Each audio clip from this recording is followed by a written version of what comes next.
Okay, good afternoon. It is 4 o'clock on February 8th. We'll get going in just a few minutes and allow people some time to log in. To those that are new, I know we had a lot of new audience. A notice goes out when we go live, so it usually takes a minute or two for people to log on. And the vast majority of people who watch this don't watch it live. They watch it later on tonight. So we're just giving a chance for people to log on. Yesterday, we had an interesting conversation about Bernie Sanders. It's amazing, but I think Bernie Sanders and Donald Trump have something in common. They're both incredible. Their supporters will go crazy if you question anything they do. And it was an interesting conversation. That conversation continued on social media and in my direct messages basically the rest of the night. So an interesting conversation there. You can go back and check that out on our YouTube channel. Then I'll be live there. If you are watching on YouTube, please click the like button. We need to get those likes up on YouTube to raise our presence there. And we'll go from there. So this morning or yesterday, Governor Lamont announced that it will be up to the schools on whether or not they will continue the mask mandate, and it will end the end of this month. And so I've heard from teachers that want to continue. We've heard from parents who don't want to continue. One parent has been vocal in part of the New Haven Register, an article that just came out talking about the issue. We're going to have her on, Christina Rooney, and she'll discuss, what are the issues that she sees? What's the path moving forward? The school district is going to have to decide. Next week, a meeting will be held on what they want to do moving forward. And so we want to have both sides of this discussion on before that meeting. So I'm going to bring Christina on now. Christina, how are you? Good. How are you? I'm very good. Glad to have you on. Thank you for having me. So I know, watching Board of Ed meetings, being at some meetings, seeing your presence online, that this has been a passionate topic for you for some time. Before we get into, there's a specific reason why, and we'll get into that in a second. Explain to the audience why, for you, this is such an issue. So for me, my daughter was born deaf, and we found that out pretty early on. So we were able to respond quickly. And which we did. We responded urgently because that was the need. And we had her implanted with cochlear ear implants. We went to NYU so that she could be implanted bilaterally at the same time. This gave her at 6.5 months. By the time she was turned on, she had access to sound.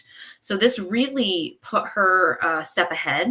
She was able to then just join the mainstream classroom. I mean, who doesn't want that as a parent when you're faced with that your child won't hear you and won't communicate the same way, job opportunities, all of those things that flash before your eyes.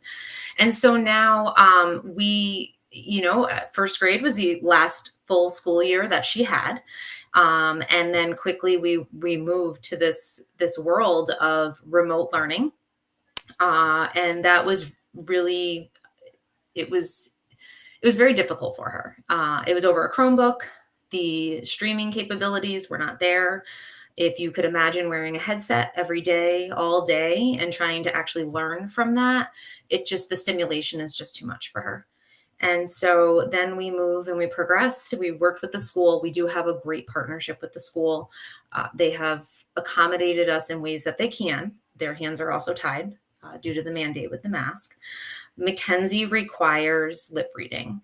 Lip reading is the filler for many people, elderly people, children who are learning speech and language skills, tongue placement, mouth placement, the whole thing. And so when you take that away from the elementary level children specifically, that development is difficult. And so for Mackenzie, and why my passion is where it is that we put her into this full mainstream world of spoken language. She doesn't sign. We only had safety signs because there are choices as a parent when you merge with the school funding wise. You do have to pick a language. And so it only made sense to have some safety signs at that point in time. So now we don't sign. And so the communication, verbal communication from teachers, instructors, at the beginning that the teacher can just speak into a microphone, but it's more than that. It's the peer-to-peer, the social connection. How do kids have true social connections if they're not really understanding their peers? They don't see their peers' facial expressions. There's just so much being missed. So and this may not be part of the school district that you have a classroom, because she's in the mainstream classes. She's not in any, you must know students who may not have been. How did that community deal with the mask mandate and the shutdown? Any idea? So you mean Deaf individuals community. who are at like Deaf. the Hartford School for the Deaf? Yes. So they've done things. I know they're struggling as well. Mhm. They have Clear Mask. We Okay. offered Clear Mask. We bought Clear Mask for the students. It's nobody can force anybody to wear a specific kind of mask, which I think is interesting considering we're going to force masks. But then when there's something that's needed, but then, being patient, because I think in this world that we're in right now, you need to be patient and try to understand different perspectives. That mask is extremely hot. I don't know any teacher that really wants to have their sweat and their saliva kind of like sticking to their face. And so I can't imagine the kids. So we tried it. It's not perfect, but they do try to utilize that. They try to, bigger shields. It's Okay. just difficult. So how accommodating have the teachers been? Our teachers have been great. I don't think there's anybody who's not willing to do something that could be, a little bit above and beyond. There's additional time built into her schedule to do one-on-one time behind the plexiglass to allow time where our teacher can focus on, is she getting the concept? Do I need to pull down my mask a little bit so she can understand? And so there's also the teacher we have this year. There was a microphone purchased. Last year we weren't able to use it, but this year we were able to advocate to have a microphone that's passed around. It's kind of like a podium microphone for the kids. Mhm. So if there's a group discussion, that microphone can be utilized. So what happens with that microphone, and I should specify, is it's not just an amplification, it's a direct stream to Mackenzie. Oh, So if they're across the classroom, they're kids, some are shy, some are quiet, they don't speak up all the way.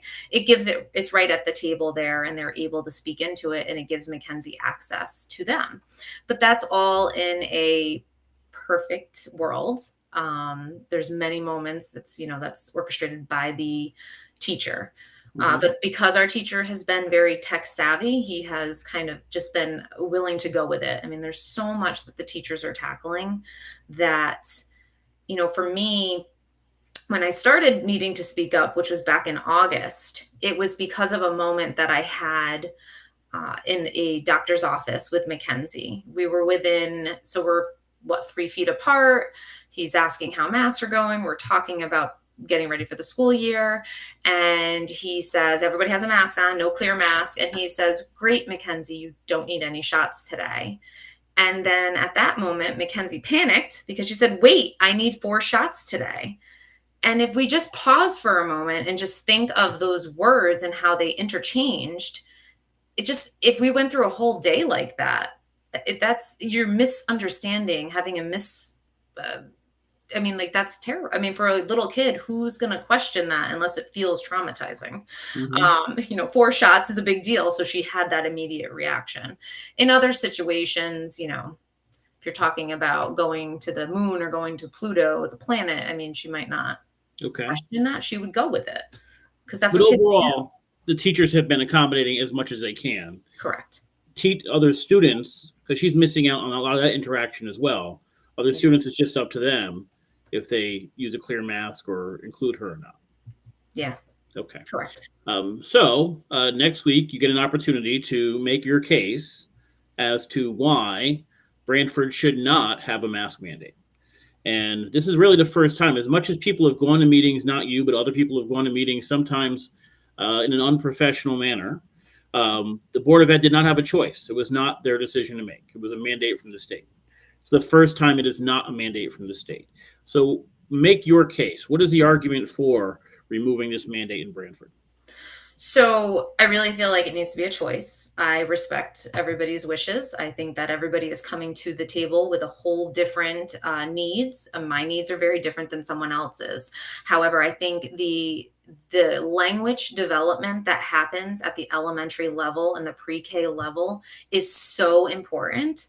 The reason we had her implanted, the reason Birth to 3 worked with us for her longevity and her language development was because the language development is so important. So to have children who are at such a young age, who can't differentiate when a teacher is giving them information, is this wrong? Does this make sense? Stop instead of top, top to stop. Miss those little words, the confidence. There's such an impact on their education, and they're really not getting access to a full education if they are not hearing information, they're not seeing the information by the lip reading, which plays into so many different pieces as well with the language development. So I really feel it needs to be a family choice. It's a choice for each family. I think there will be a mix, and I think that that's the kids will play just fine. She'll find a group of people. I'm sure she'll still talk to people with a mask on. I'm not asking for any of that, but I just think at this point we have to look at other factors, because there is science available, there is data available regarding how kids and COVID and science, the data that was provided in I think it was the October or November Board of Ed meeting around, or there was a letter, I'm sorry, that went out about how it wasn't transmitting between the classrooms. And so the kids really, I think we have to step back and we just have to look at the bigger picture. We need to move them forward. This is not an okay normal. There's no way for them to continue to socialize. We talk about the social emotional component for these children. Social emotional is the facial expressions. It's feeling somebody. It's knowing when there's a presence. And so that would just be kind of my stance on it, especially for the elementary level. I'm just coming from that world. I don't know, unfortunately, I can't speak for some of the other kids, but I know when I'm at a register and there's a person there's been many times I'm like, I'm sorry, can you repeat that? What was that again? So I think we all stumble over it. I think we do.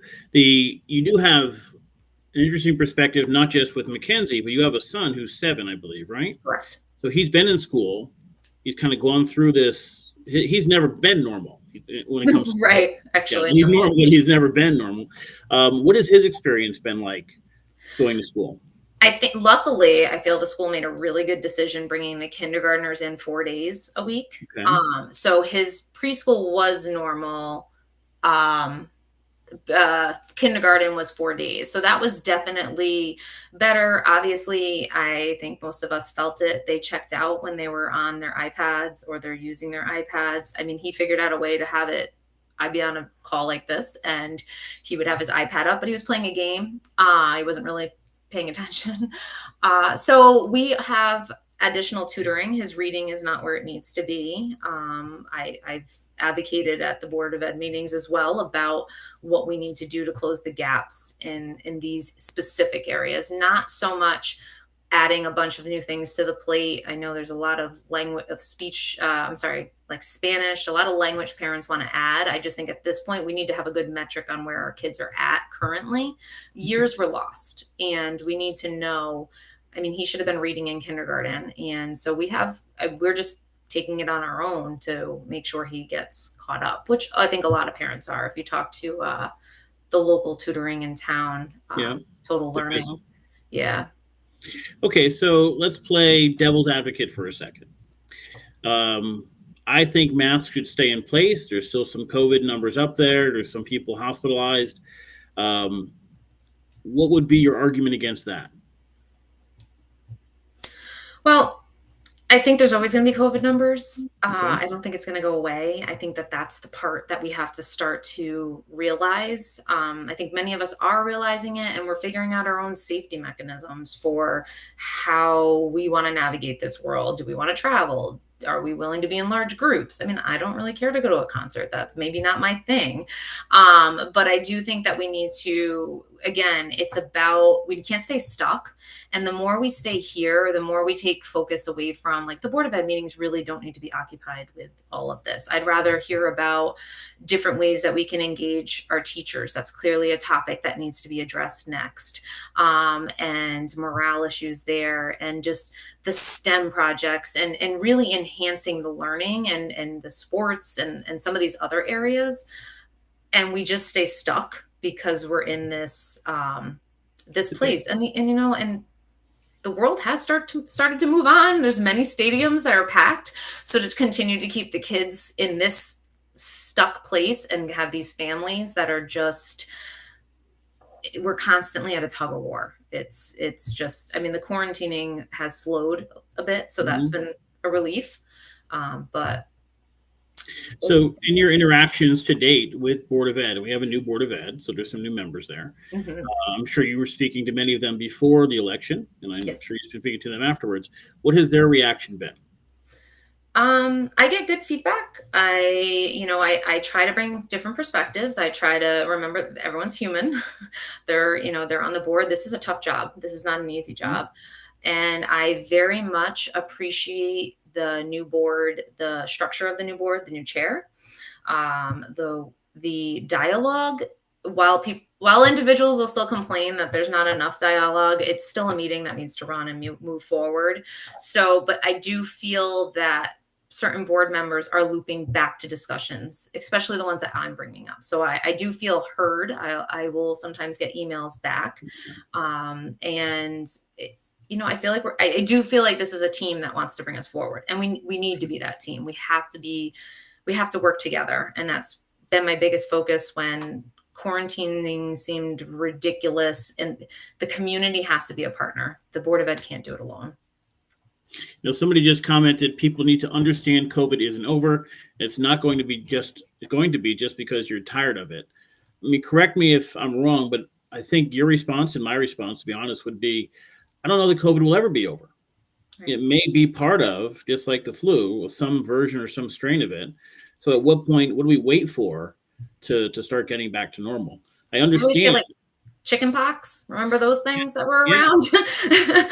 So eventually maybe there'll be such few cases or a few, the outbreak, but yes, it is still here, but we are surviving and living. And some people aren't. I totally have sympathy and I understand that, but there's options for the individuals that are compromised. We have a lot more things on the table that we did not have 2.5 years ago. A lot. And this removing the mandate is not mandating you can't wear a mask. Correct. It's just giving you the choice to wear that mask or not wear it. Right. Okay. Right. So next week we'll see you likely on camera in front of the Board of Ed making the same case, and I appreciate that. I look forward to seeing that. Christina, thank you for coming on. Thank you so much. I appreciate your time. To those that don't know, you started an Instagram page. It's called Mass Choice Brantford. MASK Choice Brantford on Instagram if you want to follow it. And there's actually a pretty good, I was reading before this, a document called a PowerPoint, like Back to Normal or something along those lines, which actually has a lot of information that's well presented. So thank you for coming on. I hope some people can join you on that page. Thank you. Thank you, Christina. Bye. Okay, so interesting conversation on, there's an interesting perspective being a parent of a deaf person. And I appreciate Simone, who's someone I know who's been commenting, who is hearing impaired as well, been talking about it too. Many people work with that. But Christina has both. She has a son who is not hearing impaired and a daughter who is, so she can kind of get both of that. It's interesting when we look at these 7 or 8-year-old kids, this is their normal. There's no getting back to normal for them. This is what they've grown up with. It's going to be an interesting transition for them. In my research, one quote, and I need to find this, and it wasn't from our area. It was from, I believe, Niagara Falls or something along those lines. I'm trying to find this picture now. And if I can find it, this quote was amazing. And it was talking about what they saw in classrooms. And I'm not going to be able to find it now. I'm sorry. But he talked about how in a classroom with kids, especially 6, 7, 8 years old, you're used to seeing, talking, and energy and people going back and forth. And then suddenly you have a class that for some reason wearing masks, the nature of that is for them to be quiet. So you have all these young kids. We all know this. We know from going past in classrooms and so they're loud, they're energy, and suddenly that's gone. And that's not part of our kids' school day. So I can understand the need to get back to that. We will have a conversation tomorrow. Our guest tomorrow will be Sean Scanlon. We will talk to him a little bit about masks, but he has been getting feedback, and you can look at his social media pages and see that, because he's been talking about this and the difficult discussion and difficult decision there is, because there's a lot of people going after elected officials saying, do not remove the mandate. Our Board of Ed members are hearing, do not remove the mandate. And yes, it's political. Yes, they tend to be more liberal members of the community that are saying, do not remove it. But it doesn't mean it's not legitimate. It doesn't mean there's not still some concerns over this. And it doesn't mean that wearing masks doesn't work. It does work. And so there's not a right or wrong to this. There's a scale. There's a chart. And to what level of risk are we willing to take to move forward? And then what are the consequences of not taking that risk and continuing to have these young children wear masks? And so it's an interesting conversation. I spent the last half hour or so researching, the pros and cons, but the pros and cons really come down to that. There are doctors who say, this is part of life now. COVID is not going away. Some variant will be here. It's much like the flu. When young children get it, it's much like the flu. Especially the Omicron, it's much less than previous ones. It may not be the concern that it was before. That said, what Lamont is proposing is that school districts take into account what the positivity rates are. And I don't know those in Brantford right now, but each town could look at those in a different way. Brantford has used those positivity rates so far to make decisions about going back to school. But remember, parents played a very key role in getting school opened last school year. It was very likely there was no plan to open schools before the end of last school year. And our children paid a price for that. Our children, the social impact that has, not being part of a society, not being part of other kids in a classroom, playing, socializing, what have you, set them back. And though parents got involved, they got active, they made a case, they went to the meetings, and we had a Board of Ed finally say, we're reopening. And that decision was finally made. Change can happen here with parents as well, but the Board of Ed still has to look at both sides of the story. And if they can be... there's going to be some pressure. I know this from Brantford because I've spoken to some people already who are going to push for not removing this mandate in Brantford. It's going to be an interesting conversation. And yes, unfortunately, it is political. The left is primarily the ones that are saying we don't want this removed. I wouldn't say they're right, but everyone else is kind of, we're done with this.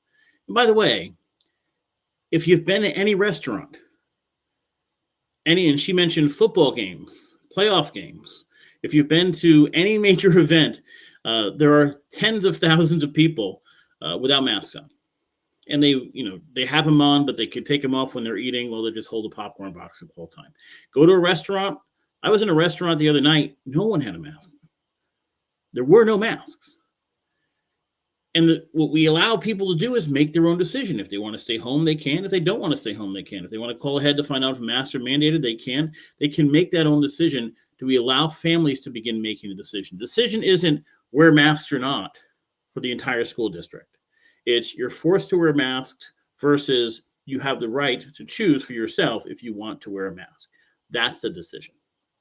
And I think when we look at it in that accurate portrayal, in that accurate light, we may think differently than just yes or no on these things. Stephanie, make them optional, super simple.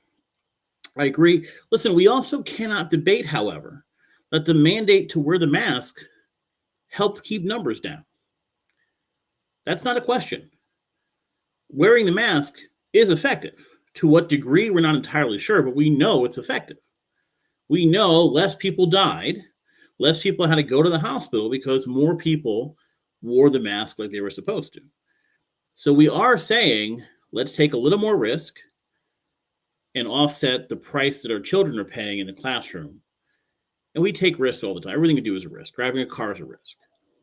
Going out in public during flu season is a risk. So this is not unusual. Yelling and screaming that COVID's not over is not a logical argument because we take risks. Mary, not at UConn women's games, of course. We're an older crowd, but I say more than 80% had masks on. It's a tough decision. It's a very difficult decision that BOE has to make. I agree.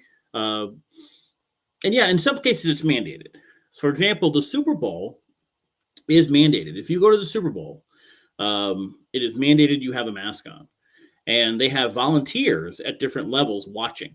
So that thing of I'll just hold a popcorn box, might not work. I went to a Knicks game not long ago, and you had a mask on getting to your seat. No one wore it after that. So it just depends on what the situation is. Simona, we're going to read some of your comments because I know you are hearing impaired. I'm still wearing my mask because I feel it's the right thing to do. I had to learn to communicate how to communicate with a mask. It hasn't been easy. I do look forward to the day when we can safely stop wearing them. I think we all do. And I could tell you, this Board of Ed went through a contentious election season. The contention really wasn't on the town side, right? It was the Board of Ed. That was where a lot of parents were focused. And they have some really, really huge, they had a big decision about chairman. They have a really big decision about getting back to school and getting our masks, this mandate, either continue it or pull it back. What Hamlet has typically done is pointed to the positivity rate. Where is it? I don't know what those benchmarks are going to be. And so perhaps he has some guidance from Lamont or from the health department at the state or East Shore Health. Mike Pascal at East Shore Health has been very conservative. So if he has an influence, maybe the mask mandate stays.